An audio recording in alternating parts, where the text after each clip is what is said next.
શ્રી પુરુષોત્તમ ભગવાનની જય. ઉપવાસનું ફળ. અવંતી નગરીમાં અતિ સ્વરૂપવાન અને ધર્મનિષ્ઠ બ્રાહ્મણ કન્યા રહેતી હતી.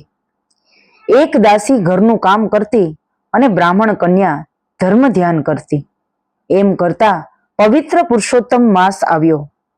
બ્રાહ્મણ કન્યાએ વ્રત શરૂ કર્યું. દાસી રાંધે ચીંધે ખાય પીએ અને બ્રાહ્મણ કન્યાએ ઉપવાસ કર્યા. વ્રત પૂર્ણ થવાને 5 દિવસની વાર હતી ત્યારે દાસી માંદી પડી. એવી માંદી પડી કે વૈદ્યોએ હાથ ધોઈ નાખ્યા. અંતકાળ નજીક આવેલો જોઈ દાસી રડતા રડતા બોલી, મારો અંત સમય આવી ગયો છે. મેં વ્રત જપ તપ કાંઈ જ કર્યું નથી, દાન પુણ્ય કર્યા નથી, ઉપવાસ એકટાણા કરવાના બદલે 3 ટંક પેટ ભરીને ખાધું છે. મારે નક્કી નરકમાં જવું પડશે. બેન, હવે તો તું જ મને બચાવ. બ્રાહ્મણ કન્યાએ અંત સમયે દાસીને પશ્ચાતાપ કરતી જોઈ અને એનું હૃદય દ્રવી ગયું. એ બોલી, હે દાસી, અંત સમયે શોક કરવો વૃથા છે. છતાં તું સંતાપ ન કર. પૂર્વ જન્મે પુણ્ય કર્યા હોય તો જ આ ભવે ધર્મ સૂચે. મારી ઘણી સેવા કરી છે. તારા લીધે જ હું વ્રત તપ કરી શકી છું. તેથી તારી અંતિમ ઈચ્છા મને જણાવ, હું અવશ્ય એ પૂર્ણ કરીશ.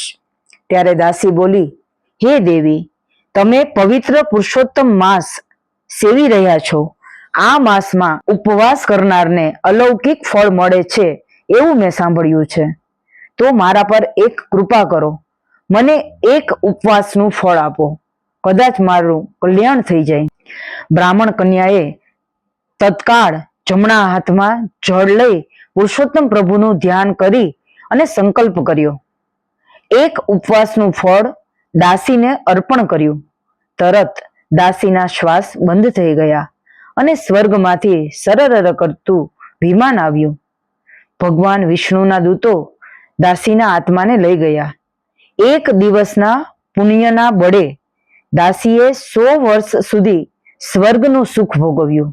ત્યારબાદ એ કાશીના રાજાની રાણીના કુખે જન્મી. એને રાજકુંવરીનું સુખ ભોગવવા મળ્યું.